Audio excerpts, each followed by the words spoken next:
Nous allons vous montrer ce que vous n'avez encore jamais vu. Restez avec nous. L'image infrarouge la plus profonde de l'univers. C'est un jour historique, nous disent les États-Unis. Une grande première pour la NASA qui dévoile ce cliché. C'est le télescope James Webb qui perce le mystère de ces premières galaxies formées il y a plus de 13 milliards d'années. Racontez-nous, Catherine André. Eh bien, regardez, sur cette image, donc, on voit des milliers de galaxies, des galaxies qui, pour certaines, on ne les avait jamais vues avant. Pour la plupart, elles n'avaient jamais été identifiées, ces galaxies. Et quand on voit cette image, ce qui est frappant quand on zoome, c'est la clarté, cette image qui est excellente, on voit vraiment ces galaxies. Et ce qui est fou et également, ce qui est incroyable, c'est que quand vous voyez cette image, eh bien, vous faites un voyage dans le passé, littéralement, vous voyagez dans le passé parce qu'en fait, la lumière de ces galaxies, elle a mis 13 milliards d'années, elles ont mis 13 milliards d'années pour arriver à notre télescope James Webb. Vous voyez en fait les galaxies comme elles étaient il y a 13 milliards d'années. Et ce qui est formidable selon la NASA, c'est qu'on va sans doute pouvoir aller encore plus loin, voir ce qui s'est passé notamment au moment du Big Bang. On touche vraiment à la création de l'univers et c'est absolument vertigineux. Et Catherine, on veut toujours en savoir plus. Quelle est la suite? Est-ce qu'on va savoir s'il y a d'autres formes de vie ailleurs? Alors, on va savoir surtout s'il y a les conditions pour la vie avec ce télescope. Donc, James Webb, qui est sans doute le plus perfectionné que l'on ait envoyé dans l'espace. Alors, vous voyez notamment cette pièce maîtresse du télescope, un large miroir 6,5 mètres de diamètre. Et ce télescope, il a été placé à un endroit bien spécifique, à 1,5 million de kilomètres de la Terre, à distance pour éviter les rayons du Soleil. Et c'est un moyen pour la NASA d'être dans les conditions idéales pour voir les galaxies et pour voir ce qui nous intéresse, les planètes. Merci beaucoup Catherine André pour ces premières explications, images à l'appui. Allons plus loin avec vous Jean-Baptiste Desbois, bonjour. Vous êtes directeur général de la Cité de l'Espace à Toulouse. Merci beaucoup d'être avec nous en direct ce matin sur LCI. Pourquoi ce cliché est aussi important? D'abord, ce cliché est un clin d'œil, on va dire déjà à Hubble, puisque c'est un cliché qui avait pris, enfin pas dans cette zone-là exactement, mais ce cliché du ciel profond avait été pris par le télescope Hubble en 1995 et le télescope James Webb en est son successeur. Donc il y a déjà un premier clin d'œil par rapport à cela. Et puis ensuite, ça démontre de manière extrêmement puissante les capacités techniques de ce nouveau télescope spatial qui vient d'être installé, vous venez de le rappeler, à 1 500 000 km de la Terre, donc en gros 4 fois la distance Terre-Lune. C'est à peu près cela, protégé des rayons du Soleil, évidemment, pour être dans un noir très profond, pour être à une température extrêmement basse, moins 273 degrés, et de façon à avoir des qualités optiques d'une part, et d'analyse de la composition chimique des observations qu'il fait, extrêmement forte.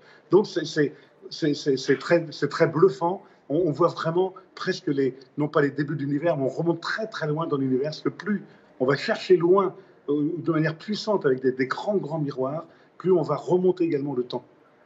Vous avez raison de dire que c'est bluffant, c'est vertigineux. Tout ce qui touche à la création de l'univers, forcément, nous passionne parce qu'on a besoin, évidemment, d'affiner nos connaissances. Qu'est-ce que ce cliché historique nous dit, peut nous apprendre sur la formation de l'univers, sur le Big Bang, voire le pré-Big Bang? Alors, c'est encore sans doute un petit peu tôt, mais ce qu'il faut avoir en tête dans ce que montre l'image, qui est quand même assez bluffant également, c'est qu'on a tous en tête Copernic, qui nous dit, il y a près de 500, à peu près 600 ans maintenant, qui nous dit la Terre n'est pas au centre du monde, on tourne autour du Soleil. Là, c'était une révolution qu'on appelait la révolution copernicienne, c'est-à-dire l'homme n'était pas au centre du monde, il y avait le Soleil, on tournait autour. Et puis, on a découvert qu'il y avait une galaxie, des étoiles autour, et surtout, il y a un peu moins de 100 ans, en 1924, Edwin Hubble nous démontre que les galaxies, tout ce que l'on voyait dans le ciel, enfin beaucoup de choses que l'on voyait, pas tout, mais un certain nombre de choses que l'on voyait, que l'on prenait pour des nébuleuses et des amas d'étoiles, que l'on pensait dans la Voie lactée, mais tout d'un coup, il nous dit, mais non, pas du tout. Il n'y a pas qu'une seule Voie lactée, il y a beaucoup, et des milliards de galaxies dans l'espace. Et c'est ça que nous montre cette image notamment, c'est que cet univers, il est quelque part vertigineux. Quelle est la place de l'homme dans l'univers? Oui, on a un peu toutes ces questions qui arrivent. On va en savoir beaucoup plus certainement avec le télescope James Webb, effectivement dans la formation des étoiles, mais ça, ce sera aussi des étapes suivantes en tout cas. Peut-être la vie, rechercher en tout cas des exoplanètes.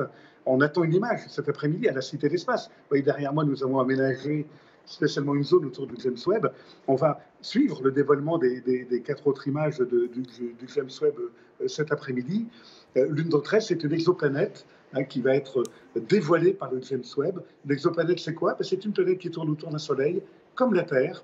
Donc, y a-t-il des exoplanètes qui sont habitables, voire qui sont habitées? Ça va être ça, les grandes questions qui vont être posées.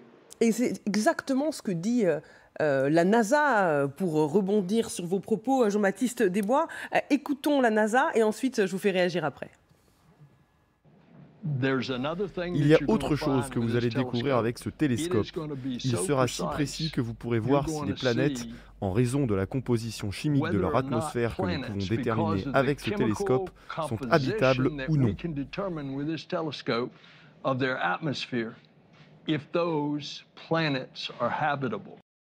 C'est quand même la grande question que l'on se pose. Est-ce que nous sommes seuls, notre catégorie, si je puis dire, dans l'univers, ou est-ce qu'il y a d'autres planètes habitables et habitées? Écoutez, la réponse appartiendra d'une part au James Webb, mais aussi à Persévérance, dont nous montrons les évolutions sur un cratère martien, en l'occurrence que nous avons créé à la Cité de l'Espace, et nous faisons travailler Persévérance, ce grand sorte de 4x4, cette espèce de camion qui est sur Mars et qui lui aussi recherche des traces de vie sur Mars. Voilà, on est dans ces recherches-là aujourd'hui dans le monde de la planétologie. Alors, ce qui est intéressant avec le James Webb par rapport à Hubble, c'est que justement, il a des miroirs, donc des caméras qui lui permettent d'analyser, enfin d'observer le ciel, mais il a aussi un instrument, un spectromètre, ça s'appelle, c'est un instrument qui permet d'analyser la composition chimique et physique des observations qu'il fait. Et ça lui permet de comprendre beaucoup mieux ce qu'il voit et de permettre aux planétologues, aux chercheurs qui vont travailler dessus, de comprendre la composition des naissains d'étoiles, des atmosphères qui vont peut-être détecter autour d'exoplanètes. Merci beaucoup, Jean-Baptiste Desbois.